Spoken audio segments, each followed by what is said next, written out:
Le Premier ministre Amadou Gon Coulibaly était ce mardi face à la presse à la primature au plateau. Le chef du gouvernement a fait le point des mesures prises par l'État de Côte d'Ivoire pour freiner la propagation du coronavirus. Cette conférence de presse intervient une semaine après sa visite sur les sites du plan de riposte sanitaire du coronavirus. Bienvenue à tous sur RTV. À la date du 20 avril, la Côte d'Ivoire enregistre 32 nouveaux cas confirmés au Covid-19, ce qui porte le nombre de personnes infectées par cette pandémie à 879, dont 287 guéris et 10 décès. Pour ce qui est du respect des mesures annoncées par le chef de l'État Alassane Ouattara, 834 personnes ont été interpellées pour violation du couvre-feu depuis son entrée en vigueur le 24 mars dernier. Il n'y aura pas de transition politique en Côte d'Ivoire, c'est ce qu'a annoncé en substance le Premier ministre Amadou Gon Coulibaly ce mardi lors d'un point de presse à la primature. Le chef du gouvernement a été très formel à ce sujet. Dans l'éventualité de la persistance de la crise sanitaire du coronavirus, les pouvoirs du président en exercice expirent à la date de la prise de fonction du président élu, a rappelé le Premier ministre, pour répondre ainsi à l'opposition qui agit déjà l'idée d'une éventuelle transition politique. Je vous propose de l'écouter. Donc c'est vrai que notre pays connaît actuellement cette crise du Covid-19.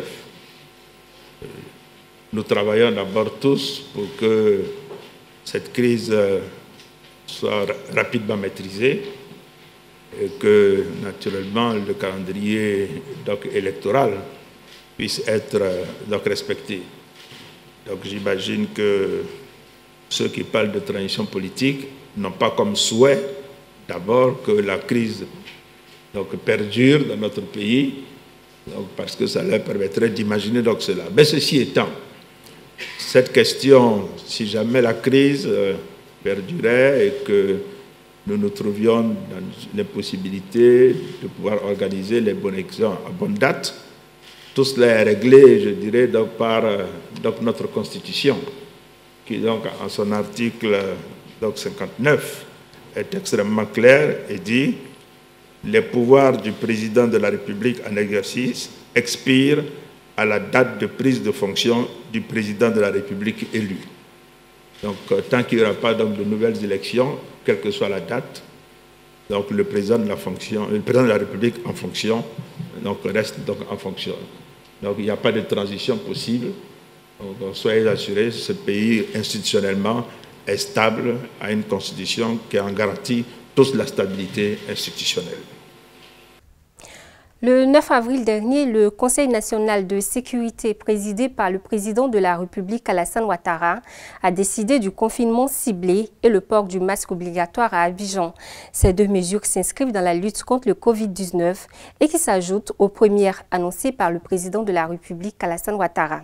À propos du port de masque, le Premier ministre Amadou Gon Coulibaly a fait savoir que le gouvernement travaille à assurer leur disponibilité et leur gratuité pour tous.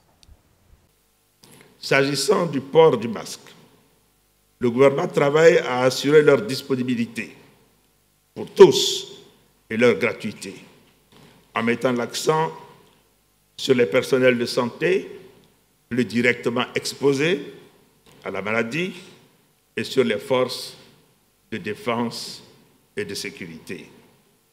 Le gouvernement a autorisé l'importation de 200 millions de masques sanitaires.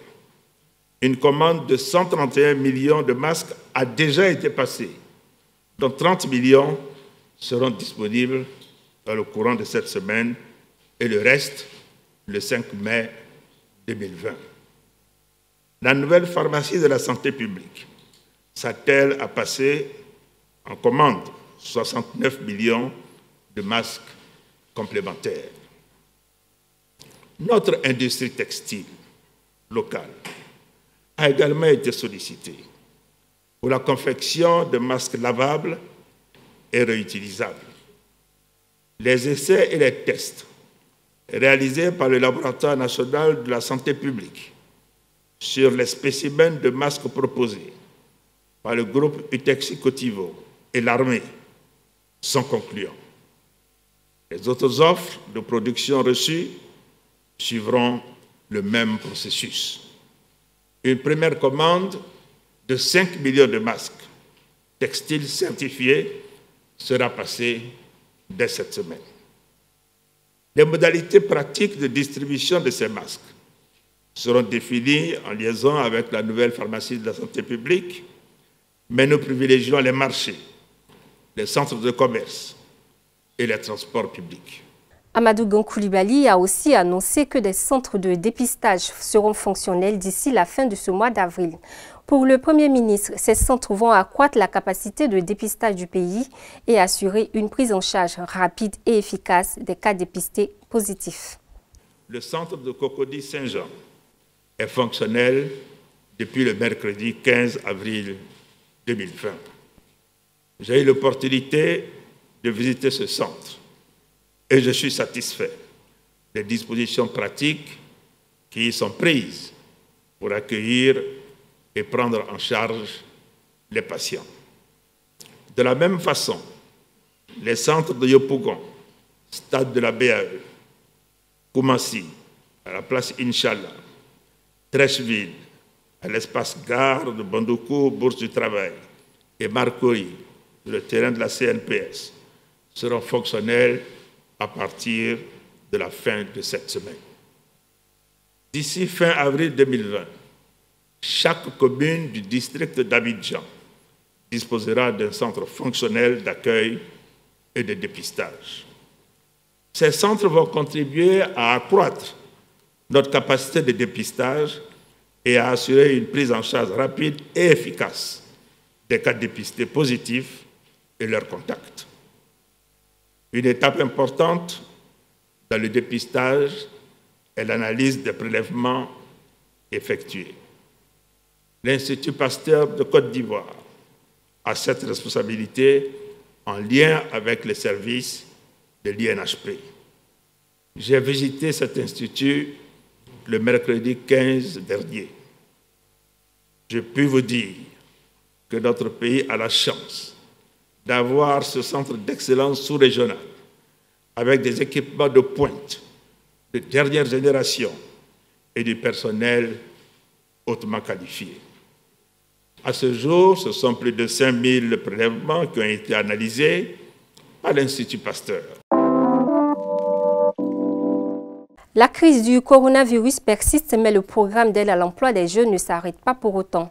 Ce lundi, face à la presse, le ministre de la Promotion de la Jeunesse et de l'Emploi des Jeunes, Mamadou Touré, a annoncé le déblocage des fonds sur les comptes des jeunes sélectionnés dans le cadre du programme Agir pour les jeunes, et ce jusqu'au 30 avril prochain.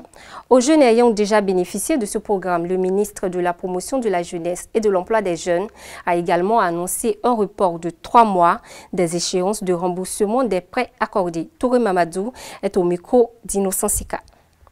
Pour les jeunes qui ont déjà commencé leurs activités,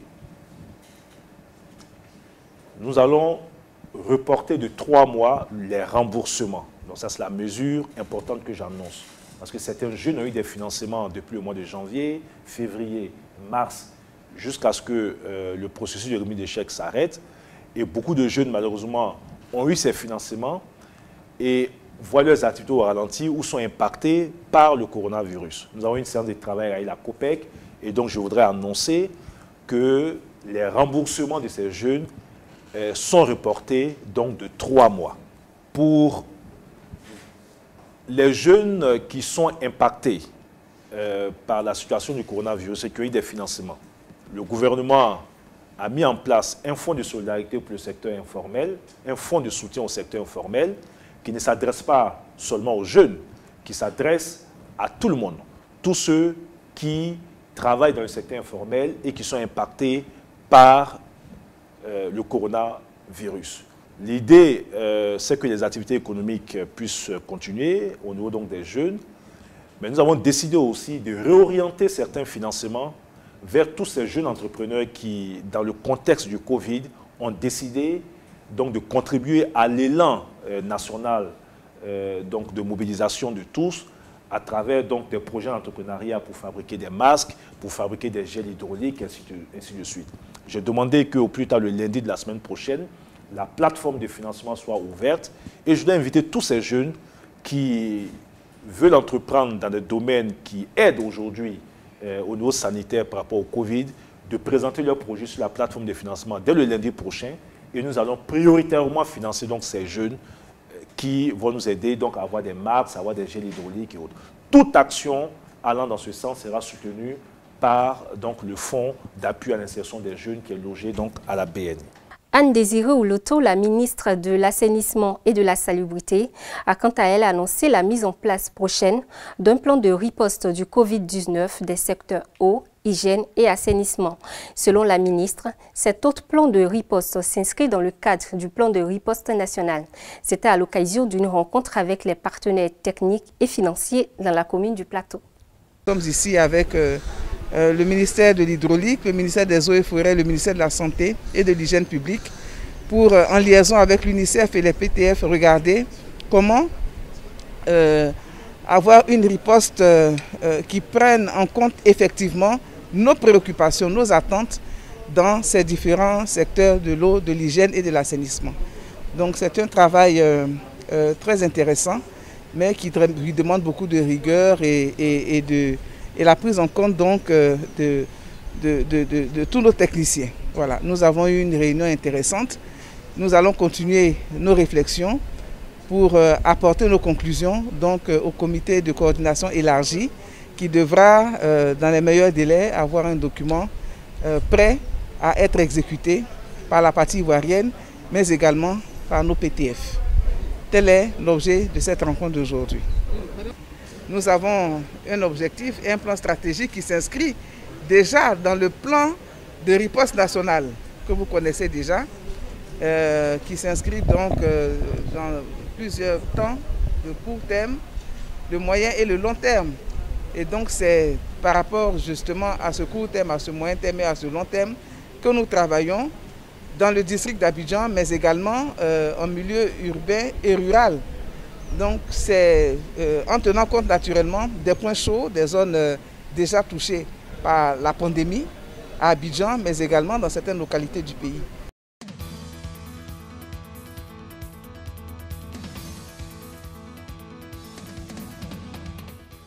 Dans la deuxième partie de ce journal, l'animatrice Caroline Da Silva sensibilise sur l'intox en cette période de crise sanitaire, non sans oublier de prodiguer quelques conseils de prévention.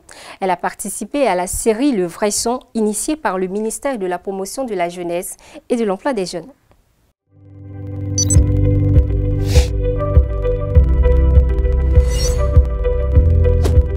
Ce sont aujourd'hui plus de 200 pays qui sont touchés par le coronavirus. Alors, la lutte contre cette pandémie concerne tout le monde. Évitons de nous intoxiquer par les mauvaises informations, les fake news. Non, ça ne nous arrange pas, pas du tout.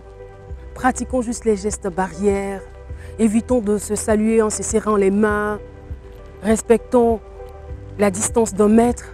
Oui, il faut respecter toutes ces recommandations. Nous avons la chance d'avoir aujourd'hui un pays riche de sa jeunesse, de sa créativité, riche de sa vigueur. Alors mettons-nous ensemble et luttons en toute responsabilité contre cette pandémie.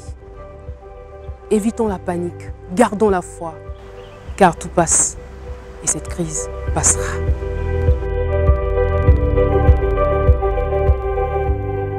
C'est la fin de ce journal. Je vous remercie de nous avoir suivis. Surtout, prenez soin de vous et de vos proches. À très bientôt.